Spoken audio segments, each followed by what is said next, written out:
Welcome to the Mary D Show. I'm your host, Mary D, here to be your guide as we extract wisdom and life lessons from top CEOs, thought leaders, artists, spiritual luminaries, and wellness experts. My intention is to bring you value in every show that sparks an idea, helps you break a limiting belief, or encourages you to create thoughts that uplevel your life so that you can know from the deepest parts of your soul that everything you want is available to you and that abundance is your birthright. In 2018, I healed from breast cancer holistically after surgery without the use of chemotherapy or pharmaceuticals. I love biohacking and plant medicine and exploring spirituality and what it means to be in relationship with spirit so that we can feel whole and complete no matter what life throws at us. My specialty in the business world is strategy and leadership, and my gift to each of you is my ability to listen so that I can help others see themselves. In each episode, I want to sprinkle you with some hope dust, tickle your funny bone, and inspire you to find your inner roar. Get ready to live your most aligned, purposeful, and joy-filled life now, and enjoy the show.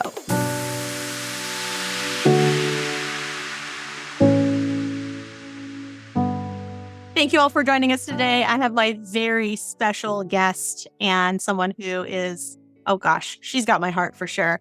This is Bri Majsiak, and Bri is one of the founders at the Breasties. Many of you have heard me talk about the Breasties. It is thebreasties.org in case you want to check it out and look it up. And we share some common things there in the community, which is we've all been impacted by breast or ovarian cancer in one way, shape, or form. And I thought I'd bring Bri on today because Bri, we are going to talk a little bit about the breast cancer community and maybe a little bit about prevention. But more than that, I also want to talk about your dynamic of being someone who was such a badass in this like regular world of for-profit where, you come from this world of media and you're an amazing editor. And then you have the switchover of trying to start and run a nonprofit, doing it for free. You had basically 2 full-time jobs and then making the transition. Because I think that there's a lot of folks out there who are CEOs in different stages, but one of those stages can be, hey, I'm still someone who works my regular job and I'm a boss there. I'm amazing at it. But there's this other thing that is calling me. There's this other thing that my heart is actually more invested in. And I think that like that conversation is what I'd like to touch on today. So can you talk to me a little bit about being in the for-profit world and what you were going through there from a mindset perspective? And then of course the Breasties comes along and gives you this like newfound passion, new sense of purpose. What in your mind, how was that going to transpire for you? Or is this something that took time? Were you like, oh, I'll do this on the side. I'll do nonprofit on the side and my for-profit will pay my bills. Like, talk to me a little bit about that.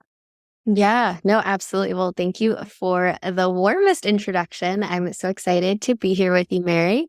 I'm so happy we're talking about this because I was reflecting back and it was about this time last year that I made the official transition to doing our nonprofit full time, as did the whole team, which was really exciting. But it's funny is I think the biggest block for me was I never thought you could do a nonprofit as your main thing. I think I had a lot of reservations around like what a career should look like. And I had a very like binary way of thinking about success and career and climbing the corporate ladder. I think that's just what you're indoctrinated into going to school, going to graduate school. Like you think your future has to look one way. And I think that for me was the biggest thing I had to work through doing our nonprofit for 5 years as our passion project on the side, after hours and on the weekends. You think that's just what it has to be. How could something that you love sustain you, especially replace a career or become your career? So for me, my dream for so long was to be an editor, was to share stories, was to climb the way up to editor-in-chief one day.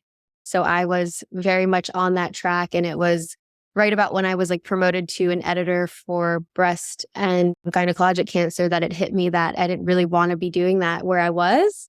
And that there were a lot of gaps that I saw in the media space, especially in the health journalism space, that weren't being filled or were being filled in an inauthentic way.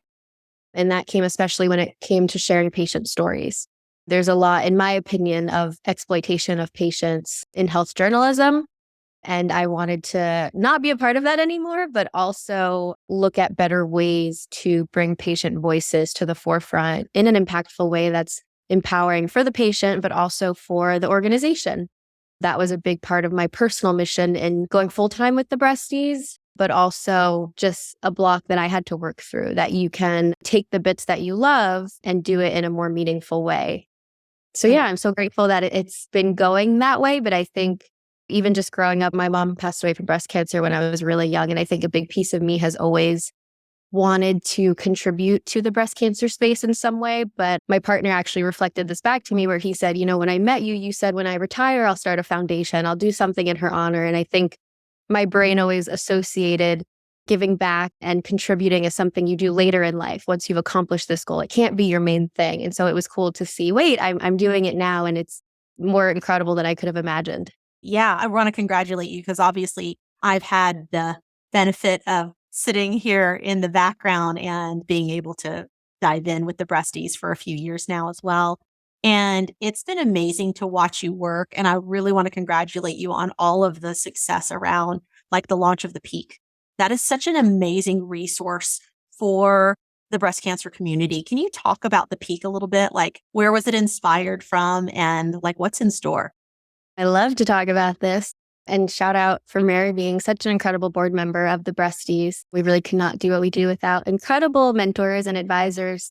But we launched the Peak. It's actually been something that we've wanted to do since we started. Actually, even before we started as a nonprofit, we originally thought we were going to start a media site, and we didn't really see a nonprofit in our future, but that was actually the first step we took, was the nonprofit step.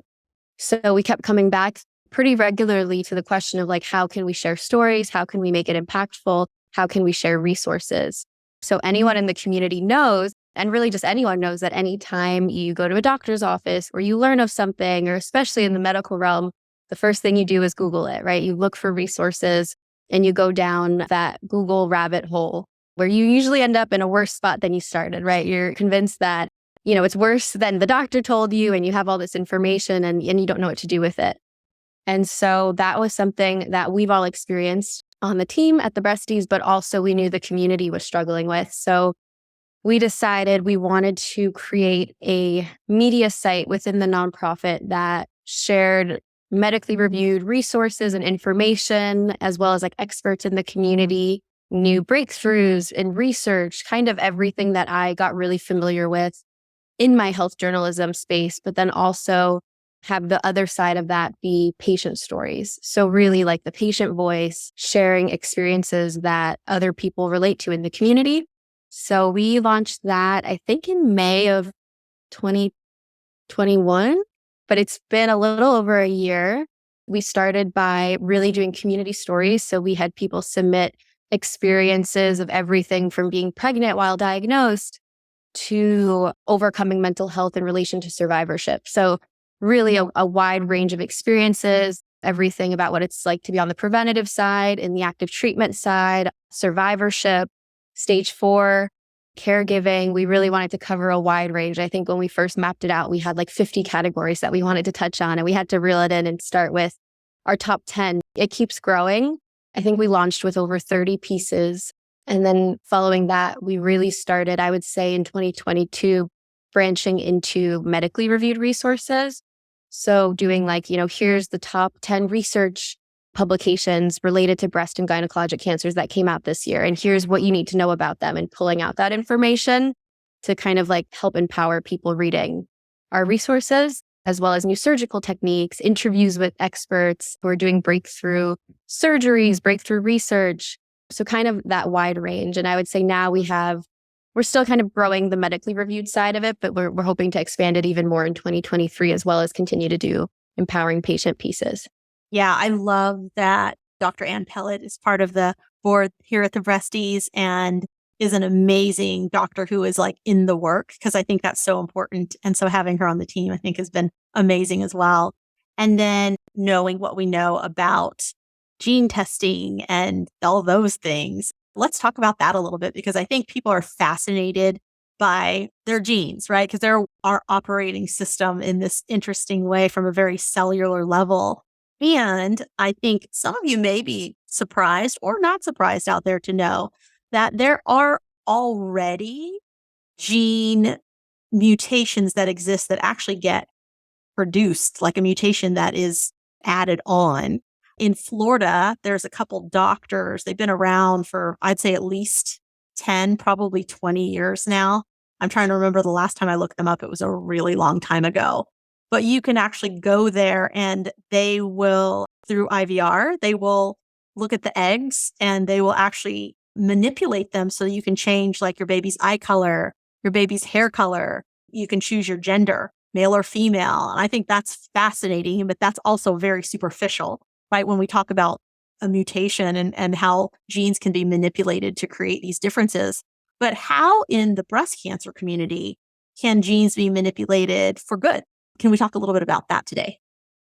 Absolutely. Yeah, no, it's such an interesting space, especially to see it change just over the past maybe few years that we've been involved. But I'll start with for myself, growing up with a strong family history of breast cancer, I was well aware of my increased risk. But really, in meeting the community, I learned about genetic testing. And I very single handedly only knew about the BRCA gene in relation to Angelina Jolie and all the attention that she brought to the gene in 2008 when she wrote an op-ed in the New York Times about her decision to have a preventative mastectomy. And it was really, in my opinion, her sharing this that brought so much attention to genetic testing in relation to cancer risk. And so when I underwent genetic testing, I was hoping to have the BRCA gene because I wanted that like solid information that had been created in response to all the attention being brought to it. And I was actually really disappointed when I got my results and I learned that I was BRCA negative and I have a lesser known gene variant called MUTYH. The only reason I knew that is because I did a 40 panel test, which tested, 40 different variants at the time, which now I think is even more. So for myself, I'm in a gray area where they don't know if that increases risk or not. I'll probably redo testing every few years. But for someone who does have solid information, so there's a handful now, in addition to the BRCA gene, of other variants that significantly increase breast cancer risk as well as other cancer risks. And if you are found to have one of those through genetic testing, and then if you decide to, grow a family in the future, you can, in your process through IVF, test the embryos for that gene variant and choose to only implant the embryos that don't have that gene variant. Theoretically, if you have a family history of breast cancer and you find that you have the BRCA gene, you could choose to end that family history in the next generation. Amazing. That's amazing. So I don't think we mentioned this, but when you have the BRCA gene mutation, if you grab a tray and looked at your eggs, you can actually see which ones carry the gene, and that way, obviously, remove them so that you don't pass it on. But the likelihood of passing it on, I believe, is 50%, right? Yes. 50% if you have the gene. Yeah, so interesting. So I didn't know about gene testing on this level. I had heard about Angelina Jolie, and I think that at the time, because I wasn't personally affected by breast cancer, it's one of those things where it's like, why would this perfectly sensible woman whose body is full choose to have a double mastectomy? And I think that's a normal thought that a lot of people would have, especially if they don't have any baseline or reference points to breast cancer at all. Yep. Versus being on this end of it of like, oh my gosh, this is like not the train you want to be on. And if you are, especially if you can know, or you already know, like for you, you already knew that women in your family were affected by breast cancer. Same for Angelina Jolie. She knew, like she lost her mom. And so this is her saying, how do I make sure I'm here for my children? Is there a way I can find out? So her doing that genetics testing, which was super, super expensive then. I mean, it's still pretty expensive now, but I'm going to say it was probably even more expensive when she did it because it's now voluntary, right? The doctor isn't saying you need to go get this. They're just like, okay, we'll appease you because you keep asking us to do this genetics testing for you. But it's empowerment. And I think that's part of it is allowing people to say, show me what's showing up in my framework here. Not saying that for sure it's going to happen, but the likelihood, especially for BRCA, is very high. I think it's 86 percentile in your lifetime of a breast or ovarian cancer or both. It's Yep. really high. So I would say that if those statistics were showing up for you, then it might be worth it to actually go, maybe something preventative here would feel really good for me. And, or also doing the test, seeing if I have it, because if I want to know whether I'm going to pass it on to my children or not, now I can also make some choices of not passing it on, or whether I do or don't have it, and go from there. So I think there's a lot of empowerment that can happen with that knowledge. When I was diagnosed with breast cancer back in end of 2017, I definitely referenced Dr. Google for information on my diagnosis. And it was horrible because there's so many kinds of breast cancer. There's like thousands. And it was hard to know which one was the one they were telling me I had. I know that the nurse called me and said it's invasive ductal carcinoma. And that gives you a little like niche of it, but it still doesn't really tell you about what it is. And because my dad and my grandfather both passed away from prostate cancer, they were like, you need to go in for gene testing and your insurance will cover it. So that was, at least from the medical system, a great like red flag of, hey, we actually want you to go get gene tested because this actually could be in your family history. And it was fascinating because, like you, Bri, I did not have the BRCA gene, but what I did have is CDH1, which is also one that's predisposed to prostate cancer, which both my dad and my grandfather had. My dad had no sons. With that, we couldn't test anyone other than myself or my half sister who carry his genes. And CDH1 is what came up for me. And that one is like lobular cancer, prostate, and I think one other thing. The breast cancer I had was not lobular. So even going into breast cancer, I still was like, yep, double mastectomy. Let's take care of this. And we send our intentions out to have it never show up again, especially with taking massive action. So I think that there's so many options that you get when you're empowered with this information. If you had a different gene mutation that came back and it said you have maybe something related to stomach cancer, the young person, I would say, what an opportunity for me and my doctor to work together to do some early screening. Also for me to really invest in my gut health. So the preventative things we hope that we can do. And also, of course, our emotional wellness and all that's tied up into those manifestations that can happen in the body. So I think that gene testing is so remarkable and incredible. I think it's come a long way. And the other thing that our listeners might not know is that through gene testing, once they do identify if you have any kind of gene mutation, you have the option of being put into a database so that if they have a cure or they have a medicine or they have information that comes out regarding that mutation, then they can notify you and you can become better informed and use that knowledge. And I know some of you might be saying, oh, am I going to be thinking about it because it shows up on this paper saying I could have it? Like, am I going to create that reality for myself by knowing it? And, or you might also be saying, I don't want to know. Maybe if I don't know, it won't bother me. And so what would you say to those folks that are having some of those emotions, Bri? Because I feel like these are super valid emotions, but they're also like, what encouragement can we give those folks? I resonate with all of that. I think for myself, even just going back to what you said, my gene variant's connected to colon cancer risk, which is something I wasn't even thinking about. And now I started regular colon cancer screenings. So I think information is power. You can only benefit from information. It's also like what you choose to do with it. But also I like to reflect, it was something I really struggled with. I was terrified to do my genetic testing. I remember getting my voicemail from my testing results and struggling to call them back because I was so terrified that I was getting this like life sentence. And then the call ended and I was frustrated that I didn't get solid information. So I think I like to reflect, for my mom 20 years ago, she was misdiagnosed 3 times. And, in being misdiagnosed 3 times, by the time she was given treatment, she wasn't able to survive. She wasn't given effective treatment. She wasn't even really given the option to have treatment because her diagnosis had progressed so quickly. And I know for her, if she had the opportunity to be preventative, if she had the opportunity to know her health history, to know this is a disease that's been impacting generations before me, and to know that there's ways to learn about that and be informed about that and be around for your loved ones and for your family, I know she would have done it in a heartbeat.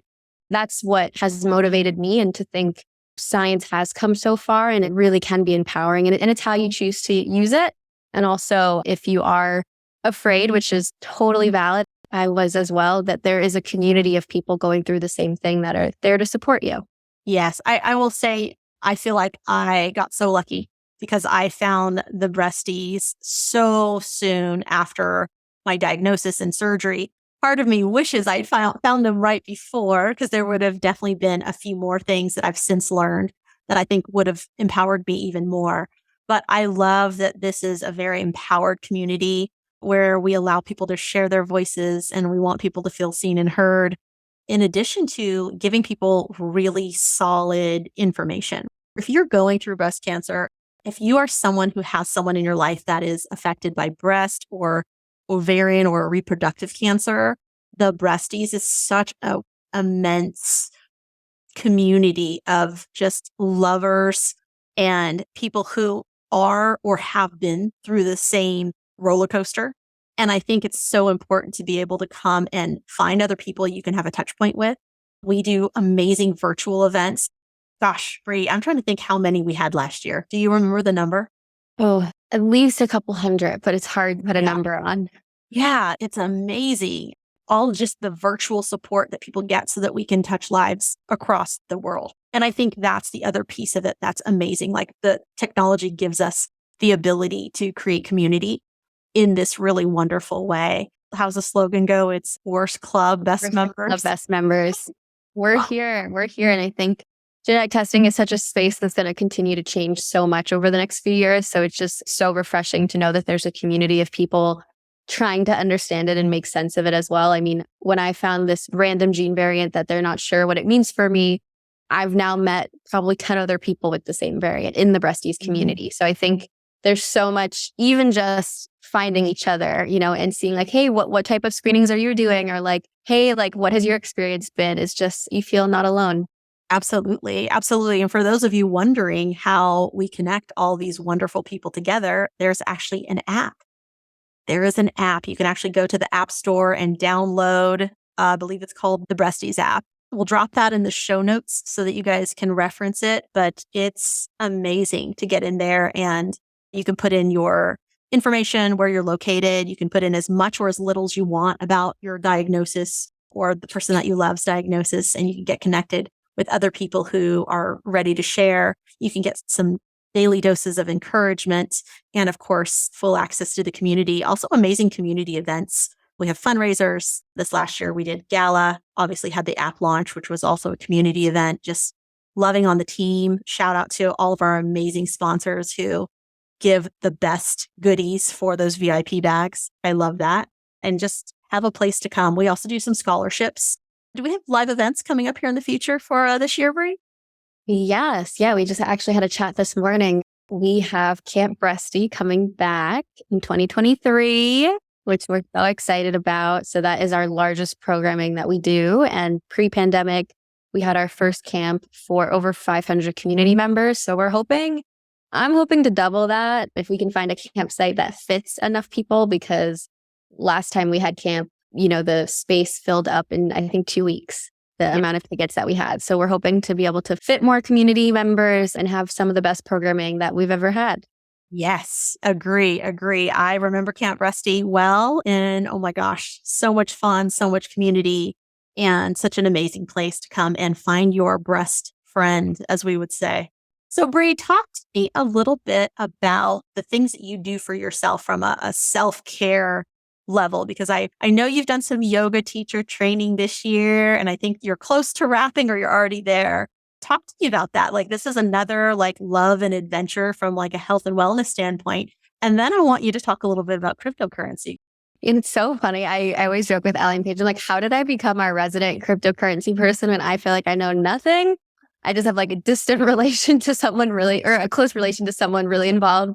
Self-care is, I think, definitely the thing that has been one of the most difficult, especially really since we started the organization. I remember seeing a statistic a few years ago that said something like, I might get it wrong, but something to the effect of burnout in public service takes double the amount of recovery in any other industry, because it just takes such a toll on you. And, I know that's such a wide reaching category, but I remember that hitting me. And until really our involvement with the Breasties, I'd never experienced burnout to the degree that I had.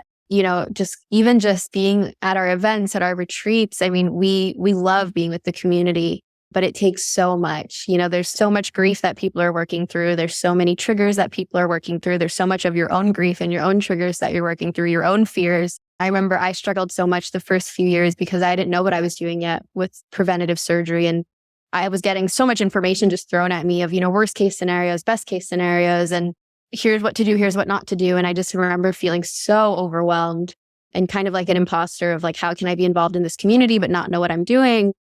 Still had so many wounds around my mom passing that were just being opened every day in the nature of what we were doing. And then also just like a shortage of time, I have to now go back to my 9 to 5 focus. And this is what I can only think about it after 8 p.m. And we would have calls late at night and retreats on the weekends, flying places all the time.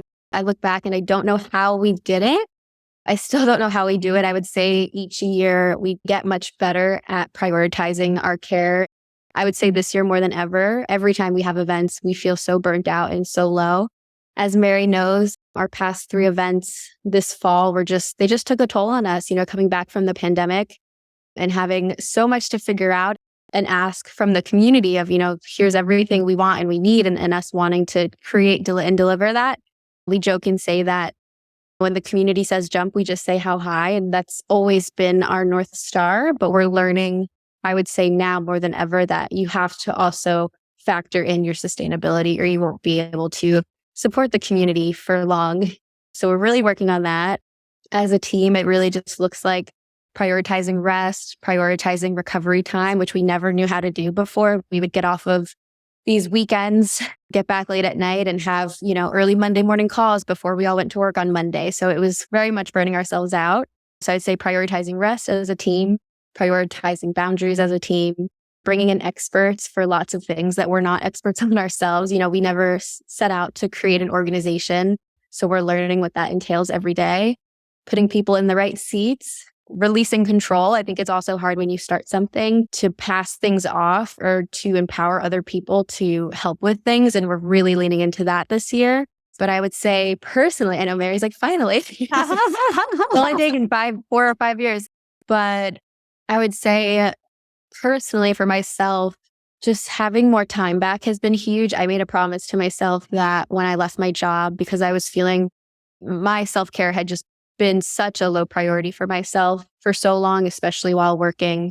I was like punishing myself of like, oh, well, I only have this much time. I have to give it now to the Breasties, or I have to give it now to all these commitments I have. I can handle not being a priority. That's fine. And that went on for several years. So I think leaving my job this time last year is when I said, things are going to get busy again, but I want to make sure I do certain things that are really important to me this year. And it's things for me that aren't the most comfortable things. Like I want to learn certain new skills. I don't want to just like sit and be a couch potato as much as I want to. And there's time for that. I really wanted to develop new skills that I knew had a learning curve, that I knew took investment in time and even financial investment. So I just made that commitment to myself and really got into writing. I'm doing some writing workshops. I want to work more on my personal writing, some personal writing projects. And I really want to learn Spanish. So I've been taking a lot of Spanish classes and just working on that, which is also uncomfortable. It doesn't feel great to like be back in a class setting. And then another one I had was I really wanted to develop a strong personal yoga practice and doing that through yoga teacher training, which is like a 6-month commitment, which has been crazy because it started right during our events in the fall. For 2 months, really, really regretting signing up for that. And even my co-founders were like, why would you do this now? But I knew if I didn't do it, it wouldn't happen. There's always a reason not to. So yeah, so those were some of the things. But yoga teacher training has been incredible. I would say like foot in, foot out student in class. Like I would go out of convenience. I would go like if I had a lot of free time on a weekend. I never had like a strong personal practice, but I loved everything I was learning. Mary and I have a really great mutual friend, Allie Lyons, shout out Allie, who became a yoga teacher a few years ago. And so learning about her journey really inspired me, and just seeing her growth through yoga and becoming a teacher has been incredible. So I just committed and I've met like truly some of the most beautiful people. And I also recently moved to California. So it's just been such a great community to be a part of.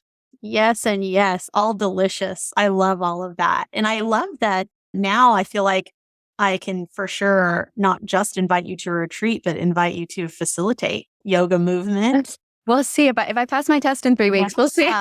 That's in the future. That like it showed up for me. So if in case you didn't know that yoga was for you, that showed up for me. So you get to show up for me in your practice of yoga, Bri. Oh, I hope so. I hope so. I mean, I've definitely gone into yoga training with the lens of our community, which has been cool because yoga was really the first time I felt safe in my body after surgery. Like it's such an accessible form of mindfulness, of Yes. movement. And, I've been shocked to learn. I don't feel like I'm great at yoga postures, but that's only like 20% of yoga teacher training, which is crazy. It's, so much of it is about mindfulness, is about the philosophy, the anatomy. I just feel like I'm, again, back in school learning so much, but grateful for everything. And I mean, one of our first activities we did was like a manifesting activity and burning the paper that you wrote your fears on, which is what we used to do in our first retreat. So I was just like, oh my God, this is so full circle. We're doing like trauma informed lessons, social justice lessons. So much that I'm bringing back to our work with the community and with the Breasties. That's amazing. I remember being 6 months out of surgery and I still wasn't fully comfortable laying on my stomach, but I really wanted to get back into a yoga practice. So I go to yoga and I swear it felt like every pose was face down. And I remember trying to get down on the floor and I felt so defeated.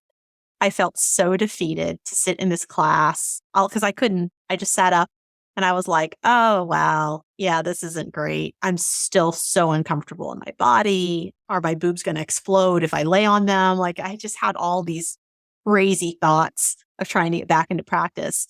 And that was when I went and found a yoga class that was specifically for breast cancer survivors. And I was like, okay, now I'm going to go into a room where they understand that maybe laying on my stomach is not going to be the best move for me right now. And I remember walking into that room for the first time and almost immediately, I was like 2 minutes late for this class. They were already in a pose. I roll out my mat, I get into downward dog, and I just start crying.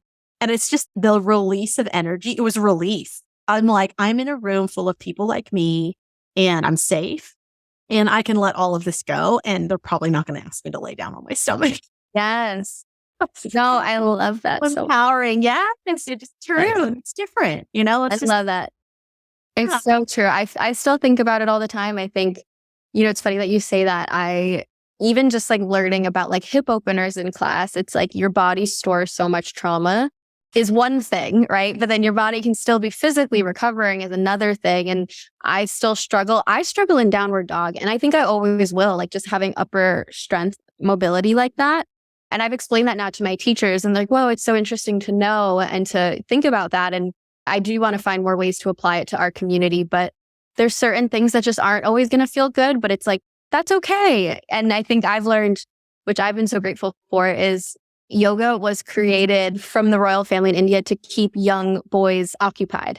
So a lot of the postures were created for very skinny boy bodies, adolescent boy bodies. Right. And I remember learning that in class and being like, oh, wow. So a lot of these postures, poses, asanas, whatever you want to call them, are not actually accessible to larger bodies, different bodies, and that there's so many modifications and there's no like one right way to do a posture, right, which I find so freeing. So I'm grateful to have found a space that does that education to kind of change the narrative. Because I think yoga can also be very exclusive and be very not accessible if you're not in the best shape of your life or extremely strong or have incredible upper body strength. So yes, 100%. And I think learning about doing certain poses can really release a lot of emotion in a good way, but also in a way that can be overwhelming at times. Last week, we did a restorative class, which I was so excited because it's just supposed to be 4 poses for the whole class where you just lay on like your side. And I was like, yes, this is my type of class. And we had all these props and pillows. And one of the whole poses was to lay on your side with your arm up. And it hurt me a lot to lay like that. And I was like, I can't lay like this for 10, 15 minutes. And I just sat there like feeling so emotional and remembering all this trauma my body's been through. And similar to you, it's just like this like overcoming moment of, oh my gosh, and is this a safe space? So I think remembering that that's always going to be a piece of it, but like learning the modifications and that this is a part of your story and like you can still do yoga and you can still feel really good and have a personal practice. Absolutely. Yeah. I think so much of it is that mental gymnastics piece, right? It's the mindset that you're walking in with and being in a place where it's like not beating yourself up for what you maybe could have done a year before. And now you're just in a different space, whether Yeah. you had an accident or whether you went through something like breast cancer. Cause it's true. Things change, like even my range of motion, like I feel like it's back for the most part, but I have these moments where I can feel a little like it feels maybe a little tighter or a little pulley. And part of that is just me making sure that every day that part of that morning practice is stretching out, doing my yoga and being in that flow where it's like the body is moving so that we can move out any emotions that might be stuck, so that we can move through and do what's good for us without beating ourselves up over what it should be or, oh, wow, I'm not perfectly straight. I notice for myself from left side of my body to right side, also very different experience when I'm going through yoga. They're just operate a little differently. One side's just a little stronger than the other and no judgment on that, right? No judgment on that for myself of other than like, hey, I'm here, I showed up and this is my practice and that's what it gets to be. And if it's a rough day and I just want to lay on the mat and cry, I get to do that too because I practice. Yeah. It's a personal practice. Exactly. And if it ever doesn't feel like a personal practice, then find the place or space that it does, because it should be fully what feels good for you. Yes, absolutely. I used to believe that yoga was way too slow for me. It's like golf, so slow, never ends. Nothing's going on. Give me volleyball, give me basketball, give me something that's moving. And as I leaned into a yoga practice and I also learned more about my own human design, I learned that actually yoga is perfect for me. It's ease and flow. It's those like slower movements that actually are benefits for me. And that is definitely proven to be true because it really does allow me to sit with myself and my thoughts and quiet my mind and be in this very mindful space, right? It's not like there's Kanye West going on in the background when you're in in your yoga class. So it's that peaceful time. I feel like that people can really sit with, recharge, and get what they came for. So, Yes. hot yoga is actually my preferred.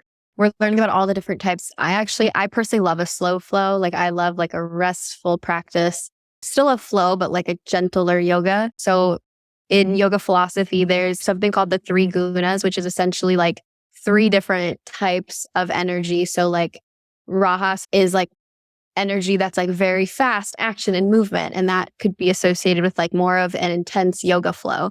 And then there's like tamas, which is more of inactivity, like listlessness. And then there's sattva, which is like more of a harmony of the two. And so what I've learned is from our yoga and teachers is that typically you'll have someone who's used to hot yoga, who's used to really fast flow, right? That yoga that they don't feel like they're getting a workout unless they're dripping in a yoga class, that they have a lot of rajas, they have a lot of this energy, and that if you take them to a softer yoga class, they don't really know what to do with themselves in a class like that, right? They feel like too many thoughts are coming to their brain and it can feel triggering. It can feel overwhelming because they don't want to be left alone with their thoughts. They want to be going through a flow that feels like they are getting the best workout of their lives. And the opposite is true as well, that some people really prefer the safety and comfort of a soft yoga class and they don't have a lot of that rajas energy. And to have that sattva, that in between, you kind of need a mix of both. And if there's one that you lean towards, there's usually a reason for that. And you should also have some of the other as well. So I'm trying to do some more challenging sweat yoga classes because I definitely lean more on the like gentle. I want a nice, easy playlist and some nice, easy flows. So it's interesting to think about. And it's interesting that you prefer the rajas type of energy of classes. I prefer that when I think about what I like in terms of sports, right? That's my reference point, playing sports growing up. And actually, what I like is the slower version now because I've learned to lean in and I've learned how beneficial it is for me to lean into the slower. So that's where like the Bikram hot yoga has been really great because it's also a lot of slower, like you hold the pose for a few seconds and before you go into another pose. So at least the class I go to is not fast in that sense. I think people would probably be dying if it were because it's so hot in the room. but it's one way that I actually get to really sweat it out. And it's also those slower movements that I can appreciate. If I want volleyball, I can just go play volleyball, and get fast. I do Orange Theory a couple times a week. And so that feels really good for me to get like a fast 1 hour class in. But it also feels really good to me to get in this like slow stretch and the ability to sit with my thoughts a little bit longer, especially through some of the poses. Because if I'm sore or if I'm injured, then it's different, right? It's those moments of like, okay, I've got other stuff to process. And also the emotional release. I would say that's the other side of it that people don't talk as often about. But there have certainly been times where I walk into class, maybe the day is challenging or something challenging is going on. And what a beautiful place to also release those emotions. And sometimes that means some tears on the mat too, along with some sweat. And that's okay. Absolutely. Talk to me about cryptocurrency. I feel like, you've got some like good tips off of TikTok. I feel like that's partly like your generation too. And so for us old folks, we like to hear what's going on in your world and understand it better. So from investing in cryptocurrency, like what lesson has come up? What's been the biggest lesson that you've learned? Again, I feel like not the most seasoned in the crypto space, but I would say for me, the biggest lesson was like not being afraid to learn about something new. I've been involved in like the stock market a little bit because it's more traditional and it's a safer way to invest. And I had reservations around cryptocurrency where I really didn't want to learn about it for a while, even though a lot of people around me were pretty invested or learning or creating in the space. And I got really interested early last year because I saw that there was this movement going on of women in the space and BIPOC people in the space creating NFT collections that give back to causes that encourage more diversity in the space. And that was interesting to me. So it was like finding that niche within the cryptocurrency space is what really helped me get interested in it because I saw the value of, the missions and the causes that people were creating.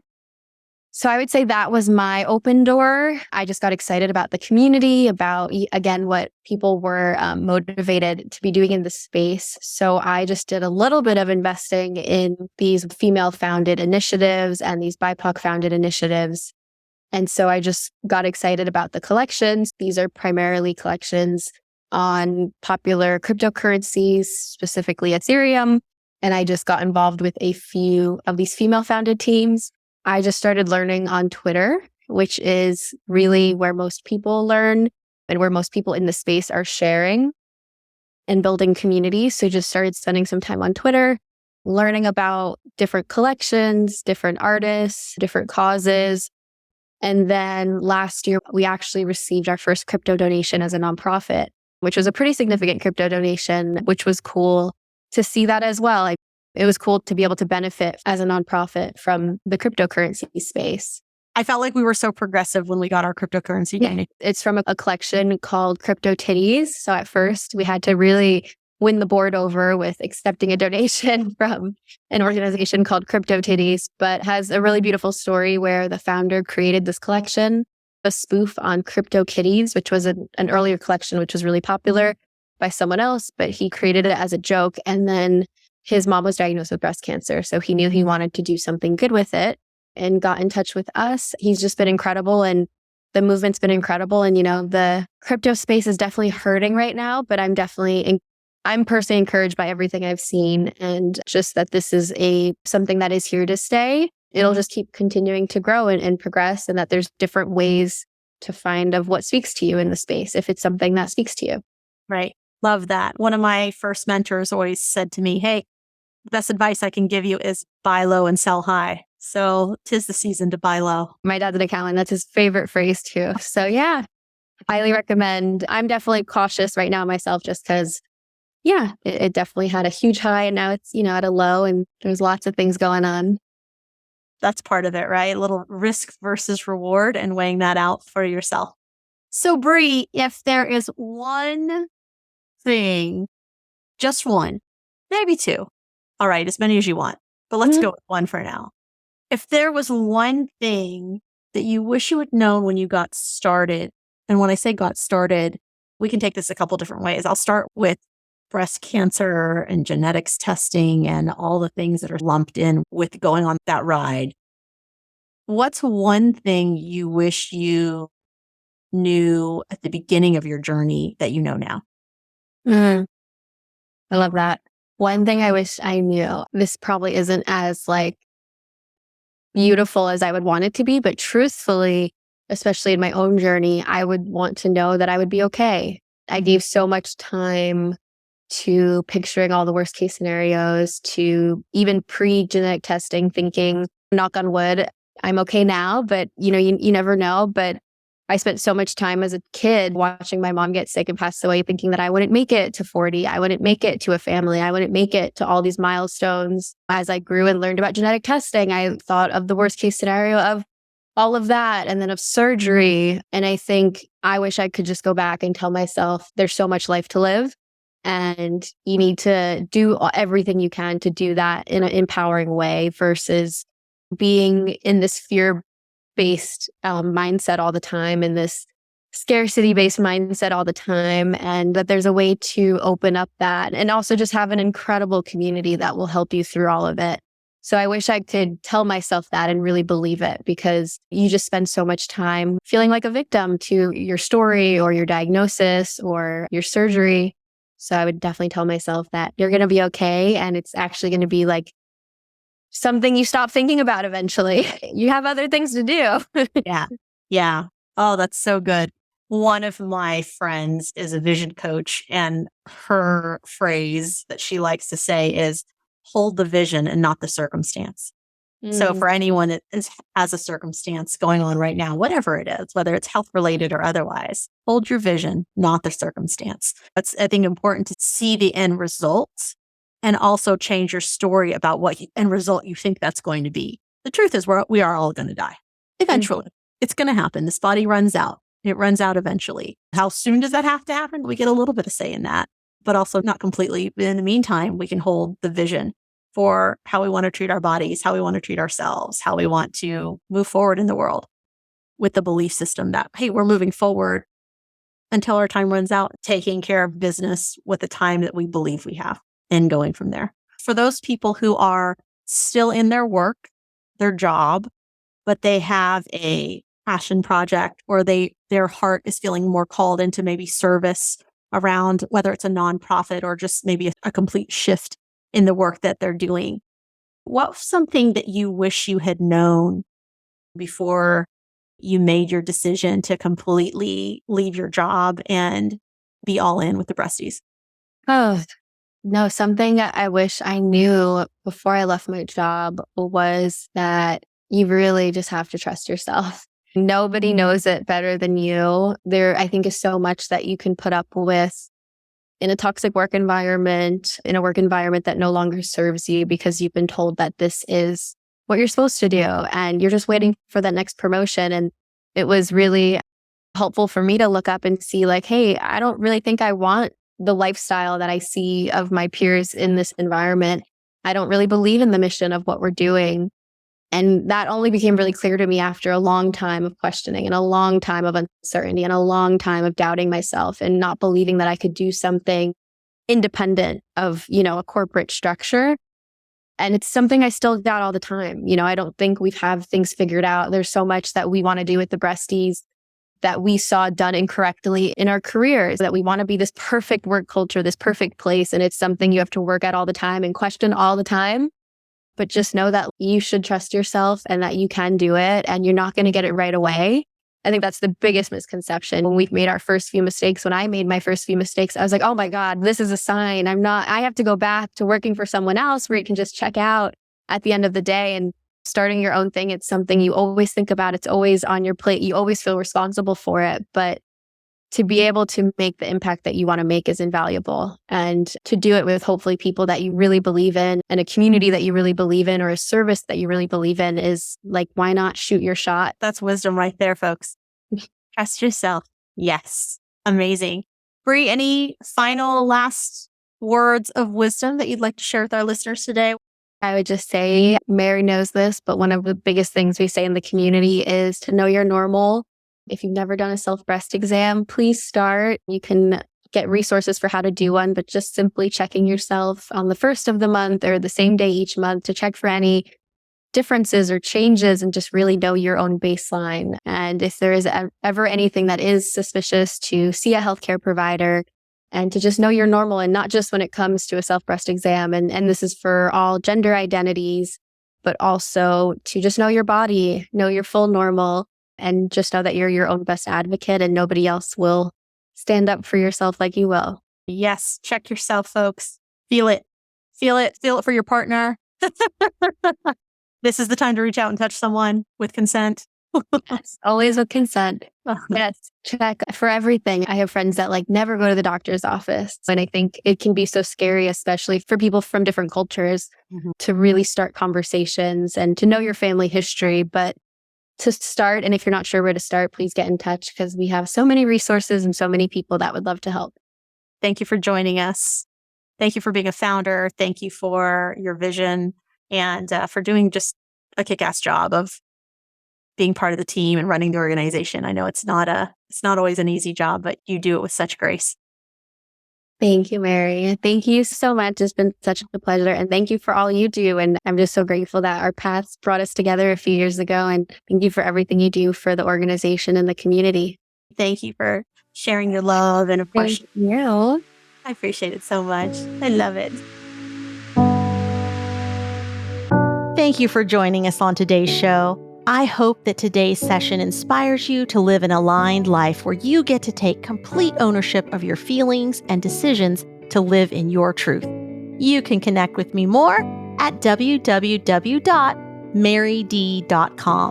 You can also catch us on YouTube at The Mary D Show.